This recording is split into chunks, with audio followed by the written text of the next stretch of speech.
The Constitution of India, Preamble. We, the people of India, having solemnly resolved to constitute India into a sovereign, socialist, secular, democratic republic and to secure to all its citizens justice, social, economic and political, liberty of thought, expression, belief, faith and worship, equality of status and of opportunity, and to promote among them all fraternity, assuring the dignity of the individual and the unity and integrity of the nation. In our Constituent Assembly, this 26th day of November 1949, do hereby adopt, enact and give to ourselves this Constitution.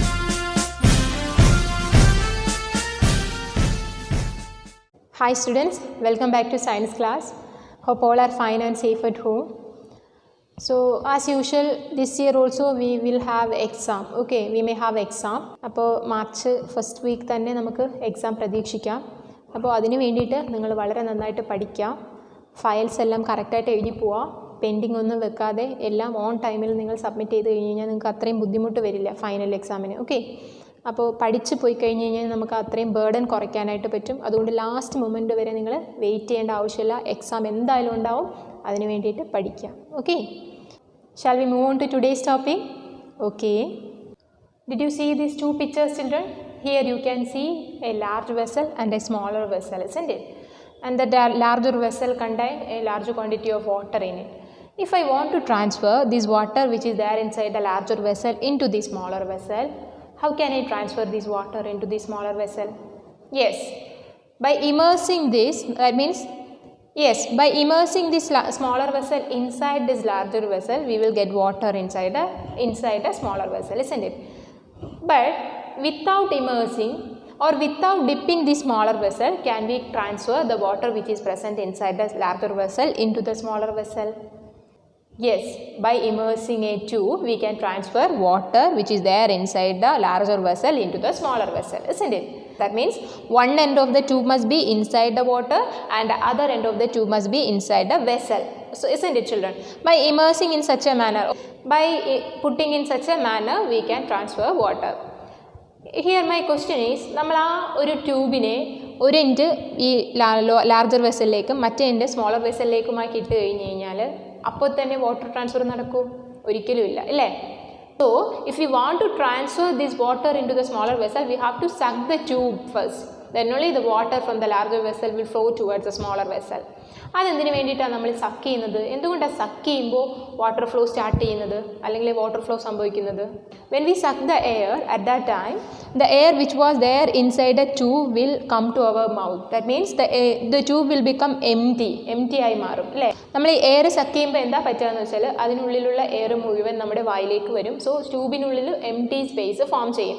That means the space without air, അല്ലേ? Air ഇല്ലാത്തൊരു space ട്യൂബിനുള്ളിൽ ഉണ്ടാവും.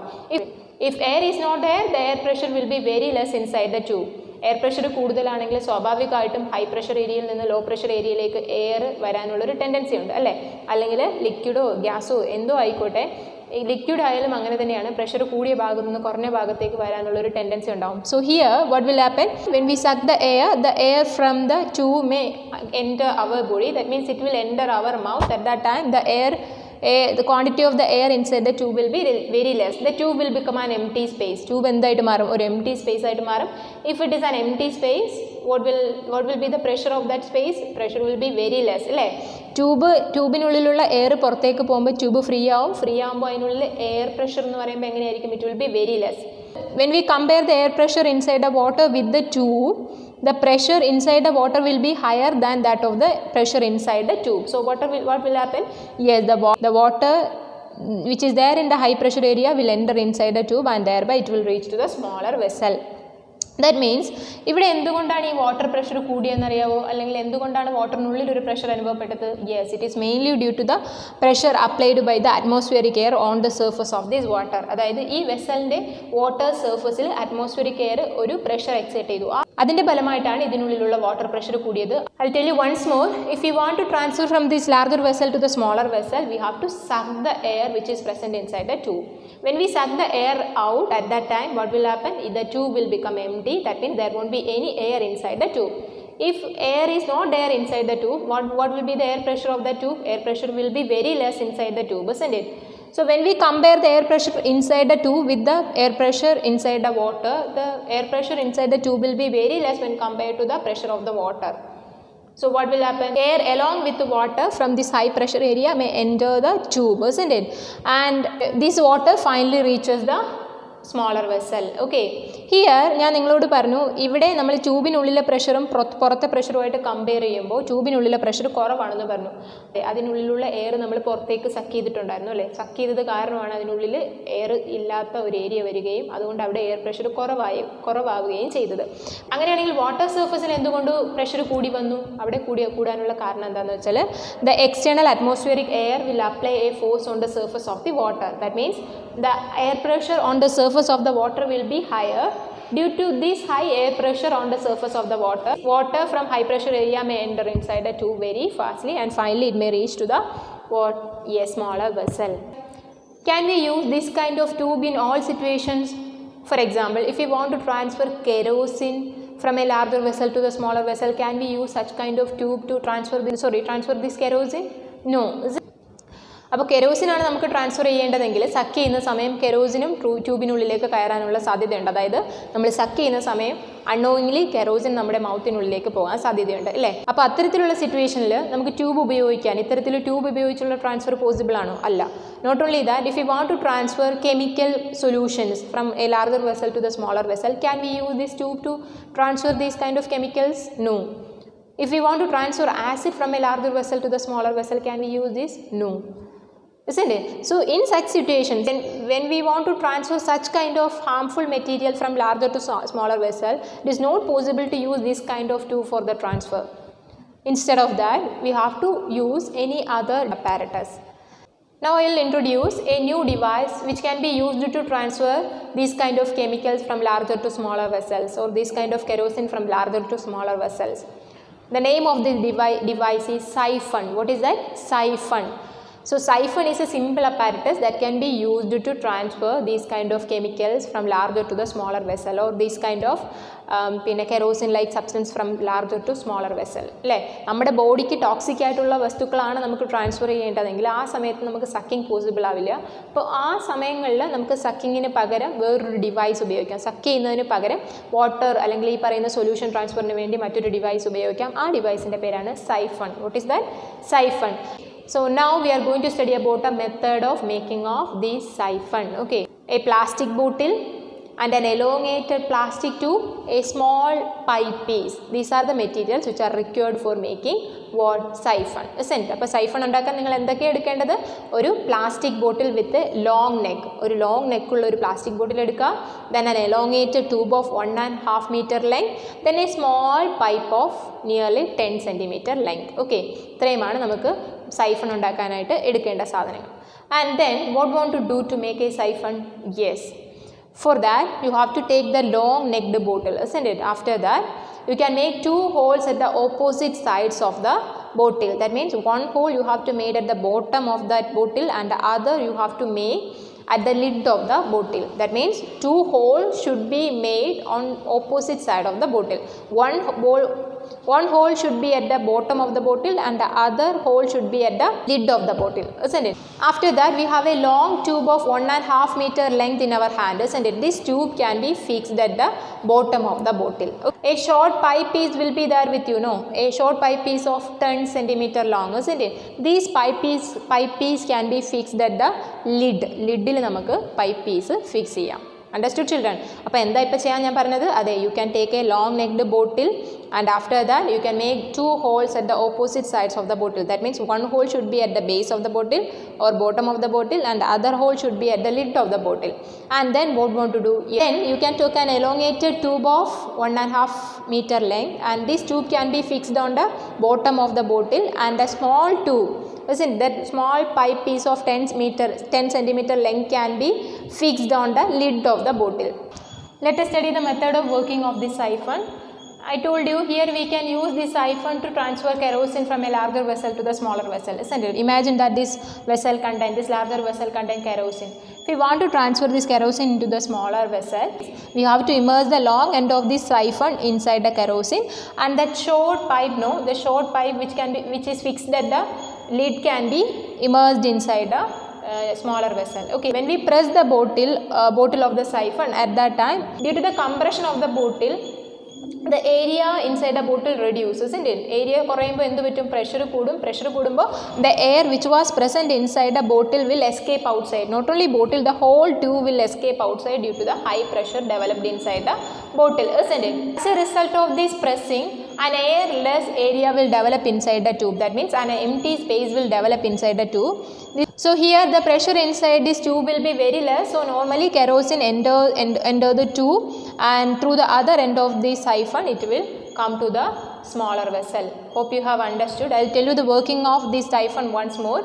If we want to transfer this kerosene from the larger vessel to the smaller vessel, we have to immerse the longer end of this plastic tube inside the kerosene. The smaller end of the siphon can be put inside the smaller vessel in which the water is to be transferred. Okay, as we press the bottle, the air inside the bottle come out due to the high pressure developed inside the bottle, isn't it? So now the air pressure inside the tube will be very less. After pressing, the air pressure inside the tube will be very less. As the air pressure inside the tube decreases, the kerosene from the larger vessel enters the tube and it moves through the bottle. Finally, it reaches the smaller vessel through the other free end of the siphon. Hope you have understood. Okay. As the pressure inside the bottle decreases, the kerosene which is there in the high pressure area get inside the bottle, isn't it? Not bottle, it will enter the siphon. The kerosene inside the larger vessel enters the siphon, and finally it can be transferred to the smaller vessel. Okay. Can you say the other devices which work on the basis of this pressure difference? Yes. Straw, dropper, syringe are the devices which will work on the basis of this pressure difference. Can we study the method of working of these devices too? Okay. First one is straw, isn't it? If we want to drink water, we will immerse a straw inside the water which is to be taken. അല്ലേ, നമുക്ക് എടുക്കേണ്ട water ഏതാണോ അതിലേക്ക് നമ്മൾ straw immerse ചെയ്യും. Straw immerse ചെയ്ത് ഉടനെ തന്നെ നമുക്ക് ആ വാട്ടറിനെ വായിലേക്ക് എടുക്കാൻ പറ്റുമോ? ഇല്ല. അല്ലെങ്കിൽ സ്ട്രോ ഇമേഴ്സ് ചെയ്താൽ ഉടനെ തന്നെ നമുക്ക് വാട്ടർ മുകളിലേക്ക് വരുമോ? ഒരിക്കലും ഇല്ല. We have to suck that straw, then only the water will come to our mouth, isn't it, children? Okay. When we suck the air which is present inside the straw, at that time the air pressure inside the straw decreases. As the air pressure decreases, the water get inside the straw and we will get the water. അതായത് നമ്മൾ suck ചെയ്യുന്ന സമയം air സ്ട്രോയ്ക്കുള്ളിലുള്ള air നമ്മുടെ മൗത്തിലേക്ക് വരുന്നു. അപ്പോൾ സ്ട്രോയുടെ ഉള്ളിൽ ഒരു empty space develop ആവുന്നു. എംപ്റ്റി സ്പേസ് എന്ന് പറഞ്ഞാൽ pressure of that space will be very less, isn't it? If the pressure of the space is very less, then normally water from the high pressure area will enter inside the straw and it will reach to our mouth. അല്ലേ? Can you say the method of working of a dropper? ഒരു dropper എങ്ങനെയാണ് work ചെയ്യുന്നത്? When we squeeze the plastic end of the dropper, the air which is present inside the dropper will escape outside, isn't it? As the air escape outside, the air pressure inside the dropper decreases so that the water or the ink which is there in that area can be enter inside the dropper. Okay. Now I will give you a small homework. It is there in the page number 95 of your textbook, the balloon in the bottle. Try to do this homework in your home and write down your observation and inference in your science file. Similarly, one more homework is there in the page number 97. It is there in the top of that page. Okay. Try to do that experiment in your home and write down your observation and inference in your science file. Did you see this image on the screen, children? What did you see here? Two paper balls are there in a hanging manner from that string, isn't it? Okay. Here, if you are blowing air between the balls, what will happen? Yes, when we blow air between the balls, the air in this area moves fastly. As a result of the fast movement of the air pressure in this area decrease, or air pressure of this area will decrease. If air pressure of this area is less, what will happen? Yes, air from the surrounding high pressure area will come towards this area. Along with this movement of the air from the high pressure area to low pressure area, the ball will also come together. That means when we blow air between the balls will come together. So what is the observation of this activity? So what will be the observation of this activity? Yes, the balls will come together. That is the observation. What did you understand from this? Yes. From this activity, you have to understand one thing, that when air blows fastly, at that time, the air pressure of that area reduces or decreases. I'll tell you once more. So, ഇതിൽ നിന്ന് നിങ്ങൾ മനസ്സിലാക്കേണ്ട കാര്യം എന്താ? അതെ, air ഫാസ്റ്റായിട്ട് move ചെയ്യുമ്പോൾ ആ ഏരിയയിലെ എയർ പ്രഷർ എന്ത് ചെയ്യുന്നു? കുറയുന്നു. ഓക്കെ, ആ ഏരിയയിൽ എയർ പ്രഷർ കുറഞ്ഞു കഴിഞ്ഞ് കഴിഞ്ഞാൽ സറൗണ്ടിങ് ഏരിയയിൽ നിന്ന് എയർ ആ ഭാഗത്തേക്ക് വന്ന് ഒക്കുപ്പൈ ചെയ്യാനുള്ള സാധ്യത കൂടുതലാണ്. Now you can see a bottle on the board, isn't it children? In that open end of the bottle you can see a crumbled piece of paper, isn't it? Okay, if you are blowing air through the other end of that bottle, if you are blowing air into the bottle through the other end, what will happen to this paper? If you are blowing air through the other open end of this bottle, what will happen? The air will move through this area very fastly.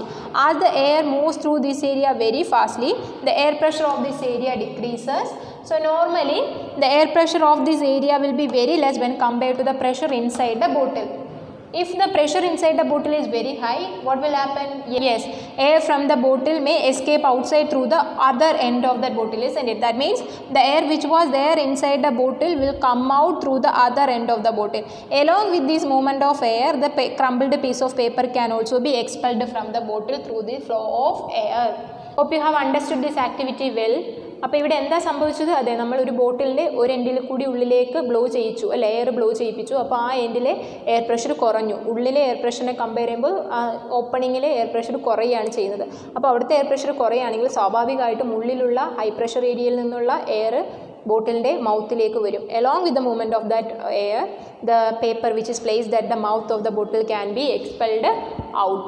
Okay, hope you have understood. അപ്പോൾ ഇവിടെ എന്താണ് observation എന്ന് പറയുന്നത്? Yes, the paper piece which we placed at the open end of the bottle or which we placed at the mouth of the bottle will expel ആവും, പുറത്തേക്ക് expel ആവും. അതാണ് നമ്മുടെ ഒബ്സർവേഷൻ. ഓക്കെ, എക്സ്പെൽ ആവുന്നതാണ് നമ്മുടെ observation. And what did you understand from this activity? Yes, when we blow air fastly through one area, the air pressure of that area decreases. So normally what will happen? Yes, the air from the surrounding area will come to occupy that position, or will try to occupy that position. Due to this movement, some changes will happen. Okay, shall we do another activity, children? I have an elongated piece of paper. Now I am going to conduct an activity with this elongated piece of paper. May I start? Okay, now I am going to blow air through the upper surface of the paper. Let's see what is going to happen. Okay, did you see this, children? What happened here? Did you see this, children? What happened here? When I blow air through the upper surface of the paper start to move upward, isn't it? The paper start to move upwards. Did you see that change? Yes. If you see so, എന്തുകൊണ്ടായിരിക്കാം ഈ paper മുകളിലേക്ക് പോയെന്ന് പറയാമോ? Yes, when we blow air through the surface of the paper, the air moves fastly through the surface, so air pressure of the surface will decrease. That means air pressure on the surface of the paper will decrease. If the air pressure of this surface is less when compared to the bottom surface, then what will happen? Air from the bottom of this paper will try to move towards this upper surface. Okay, this upper surface of the paper. So what will happen? Yes, the air from the lower surface of the paper will move towards the upper surface. Along with the movement of this air, the paper will also come up. I'll tell you once more. As I blow air through the surface of the paper, air pressure of the surface decreases. If air pressure of the surface is decreasing, what will happen? Air from the surrounding or air from the bottom of the paper come upward, isn't it? Along with the movement of the air, the paper will also rise up. Understood, children? Did you see the image of a lighted candle on the board, children? Okay. If you are blowing air towards this flame through this funnel, what will happen to this flame? That is my question. What will happen to this flame? Yes. When we blow air through this funnel, what will happen? The air pressure of this area decreases. As the air pressure of this area decreases, air from the surrounding area will come towards this area, isn't it? Along with the movement of air towards this mouth of the funnel, the flame will also come towards the funnel. So when we blow air through this funnel, what will happen? Yes, the flame will come towards the funnel. Understood, children? പറഞ്ഞത് മനസ്സിലായിട്ടുണ്ടാവുമെന്ന് കരുതുന്നു. ഇവിടെ എന്താ പറ്റുന്നത്? നമ്മൾ ഫണലിൽ കൂടി blow ചെയ്യിപ്പിക്കുമ്പോൾ, അതെ, funnel കൂടി blow ചെയ്യിക്കുമ്പോൾ ഈ ഫ്ലെയിം ഫണലിനടുത്തേക്ക് വരുന്നതായിട്ട് നമുക്ക് കാണാനായിട്ട് പറ്റും. അപ്പോൾ ഒബ്സർവേഷൻ എന്താണ്? അതെ, ഫ്ലെയിം ഫണലിനടുത്തേക്ക് വരുന്നു. എന്തുകൊണ്ടാണ് ഫണലിനടുത്തേക്ക് വരുന്നത്? അതെ, നമ്മൾ എയർ ബ്ലോ ചെയ്യുന്ന സമയം air pressure of this area decreases. As the air pressure decreases, air from the surrounding area will come to occupy this position, isn't it? Along with the movement of the air from the surrounding area, the flame will also come towards the mouth of the funnel. Okay, hope you have understood this well. So what did you learn from this experiment? Yes, when air moves fastly, air pressure of that area decreases. If air pressure of that area is decreasing, air from the surrounding area may come to occupy this area. So what is the main finding of these experiments? Yes, as the air moves fastly, air pressure of that area decreases. And this principle is known as what? Bernoulli's principle. Why? Because this principle is introduced by Bernoulli. Okay, Bernoulli എന്ന് പറയുന്ന ഒരു സയൻറ്റിസ്റ്റാണ് ഈ principle കൊണ്ടുവന്നത്. അതുകൊണ്ട് തന്നെ നമ്മൾ ഈ പ്രിൻസിപ്പിളിനെ അറിയപ്പെടുന്ന പേരാണ് Bernoulli's principle. What is Bernoulli's principle? Yes, the pressure of an area decreases when the air moves fastly. I'll tell you once more. Pressure of an area decreases as the air moves fastly. Hope you have understood. Hope you have understood the class well. If you have any doubt, please contact me. Stay safe. Bye.